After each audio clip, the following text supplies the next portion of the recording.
If turkey didn't get the invite to Thanksgiving, make these instead because they all understood the assignment. I'm about to show you Thanksgiving without turkey and you may never go back. Oxtail and short ribs so tender they fall apart before you even touch them. If turkey isn't calling your name, then all of these recipes definitely are. A seafood boil for Thanksgiving? Say less. I'm also sharing roast beef, tender, juicy whole chicken. Go ahead and get in here for this one. The best part of my seafood boil has to be the lemon garlic butter sauce.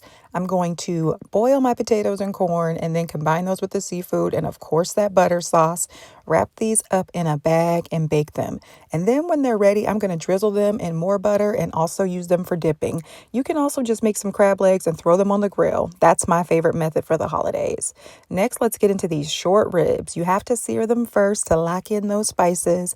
And then these are going to cook low and slow. You can use a pot on the stove or you can even use a crock pot. You definitely need to save those drippings and make my homemade gravy too. Look at how that meat is just juicy, falling off the bone and smothered in some rich gravy. Can we get into some oxtail, honey?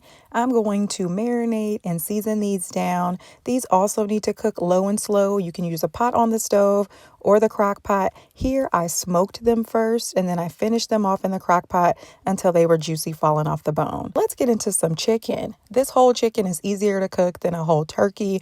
Rub it down with some spices. I spatchcocked it, which basically means I removed the backbone so that it cooks faster. Next, I'm moving on to some roast beef. Drizzle it in olive oil, rub it down with some spices, and then cook it low and slow. You can use the oven. I have an air fryer method as well.